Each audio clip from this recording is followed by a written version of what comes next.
여러분, 약함을 기뻐하고 자랑한다는 게 어떤 뜻일까요? 만나는 사람마다 저는 약한 사람입니다, 저는 약한 사람입니다. 그런 것은 기뻐하고 자랑한다는 뜻이 아니죠. 수능이 내일 모레인데 공부하는 학생이 저 시험 공부 안 했습니다, 시험 공부 안 했습니다. 그것은 고백이 아니라 사실이죠. 약함을 기뻐하고 자랑한다는 것은 하나님 앞에, 하나님, 저는 하나님의 도움 없이는 아무것도 할 수 없습니다. 약함을 고백하고 도우심을 간구할 때 하나님 보실 때는 너는 꼭 자랑하는 것 같다, 그렇게 여기시는 것.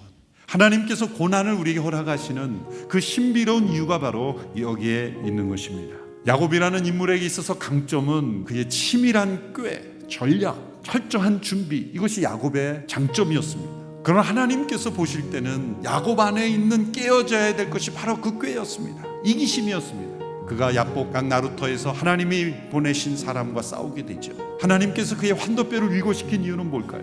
그것은 육체적인 고통이었지만 사실은 그의 꾀를 무너뜨리는 겁니다. 그때 그는 하나님께 매달리는 자가 되었고, 하나님은 그를 이스라엘이라 이름을 붙여줬어요. 이스라엘은 겨루어 이겼다라는 뜻인데, 환도뼈가 위골되어서 애걸하며 도와달라고 간청하는 이가 왜 어떻게 승리자가 됩니까? 하나님 앞에 절대적인 패배자가 될 때 하나님은 우리를 내가 승리했다라고 불러주시는 거죠.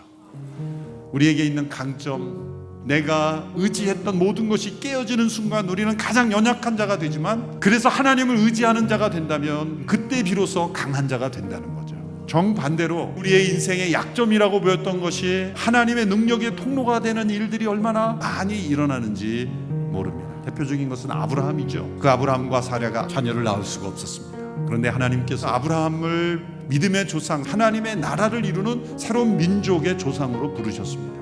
왜 그러셨을까요? 아브라함에게 있는 모든 약점이 사람의 힘으로는 극복할 수 없지만 하나님의 능력으로는 능치 못함이 없음을 알게 하시는 너무나 좋은 통로가 될 수 있다는 것을 우리에게 보여주시려고 아브라함을 택하신 거예요. 하나님께서는 연약한 자를 택하셔서 그에게 능력이 되어주심으로 어느 인생도 스스로 내 힘으로 내가 잘났어, 나는 강자라고 말하는 이가 한 사람도 없게 하시려고 하나님은 스스로 강한 자를 낮추시고 스스로 약한 자라 생각하며 하나님을 의지하는 자를 높여주시는 일 지금도 하고 계시는 것입니다.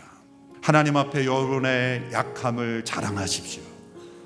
여러분의 약함을 기뻐하십시오. 우리에게 인생에 있는 약점, 부족함이 그것이 어떤 것이든지 간에, 그것이 육체적인 질병이건 경제적인 어려움이건 내가 해결할 수 없는 가정의 문제이건 어떤 종류이건 간에 그 약함이 하나님께 나아갈 때는 그리스도의 능력이 임하는 통로가 된다는 거죠.